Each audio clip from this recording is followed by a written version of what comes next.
আসসালামু আলাইকুম রহমতুল্লাহি ওয়া বারাকাতুহু। দর্শক, পল্লী নার্সারি থেকে আবু তাহের শিবপুরি। আজকে আমাদের বেশ কিছু চারা যাবে কক্সবাজারের রামু উপজেলায় এবং ঝালকাঠির রাজাপুর উপজেলায়। লটকনের এই কলমের গাছগুলো আলহামদুলিল্লাহ দেখেন কত সুন্দর, একদম সতেজ এবং প্রত্যেকটি গাছ কলমের গাছ। আমি আপনাদেরকে দেখাচ্ছি এই গাছগুলো আজকে যাবে। এখানে যে গাছগুলো দেখতেছেন প্রত্যেকটি গাছ কিন্তু সম্পূর্ণই মাটি থেকে আলাদা ছিল এবং প্রতিটি গাছ আলহামদুলিল্লাহ পুরো পরিপূর্ণ সতেজ। কোনো একটি গাছ কিন্তু এখানে পাতা ঝরা বা মরা নেই, সবগুলো গাছ সতেজ। আর এই গাছগুলোর কলম, সব কলম হচ্ছে এখানে। এই কলমটা আগামী 1 বছর পরে আরও নিচের দিকে নামবে। এই যে এই বাঁকা জায়গাটা হচ্ছে কলমের জায়গা। এই যে এটা হচ্ছে এখানের কলম প্রত্যেকটা গাছের।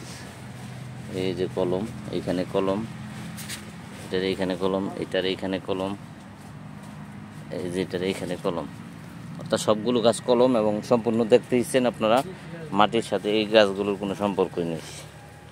বিধায় আমাদের এই গাছগুলো মারা যাবার আশঙ্কা নাই আলহামদুলিল্লাহ। তো এই গাছগুলোতে আমরা এই আগামী বছর ফল পাবো ইনশাল্লাহ। প্রত্যেকটা গাছ মোটামুটি 7-8 ফিট উচ্চতার।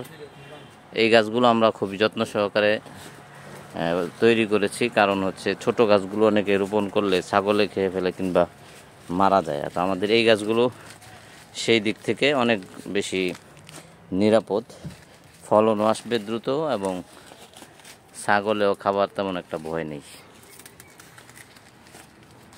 দেখতেছেন কত সুন্দর করে প্যাকেট করতেছি যাতে করে আপনাদের হাতে গাছটা যখন পচবে তখন যাতে কোনো ধরনের সমস্যা না হয়। এইভাবে আমার পাতাগুলো আরও সুন্দর করে প্যাকেট করব ইনশাল্লাহ। এই যে এইভাবে আমরা পাতাগুলো মোড়ায় দিই যাতে কেউ ছিঁড়তে না পারে। এর উপর দিয়ে অন্য আর কিছু দিলে গাছের ক্ষতি হবে, গাছ মারা যাওয়ার সম্ভাবনা থাকে। সেজন্য দেখেন এইখানে যারা কুরিয়ারের লোক তারা এইখানে ধরবে, গাছে ধরার কোনো প্রয়োজন নাই এবং সুযোগও নেই। এইভাবে আমরা সুন্দর করে প্রসেসিং করে আপনারা যখন চারাগুলো হাতে পাবেন তখন এই প্যাকেটটা খুলে দিয়ে গাছটা ছায়ার মধ্যে রেখে দিবেন মোটামুটি 5 দিন 7 দিন, বাস। এরপরে স্বাভাবিক হয়ে যাবে, এরপর আপনি গাছ লাগাই দিতে পারবেন। দেখেন এখন কত সুন্দর।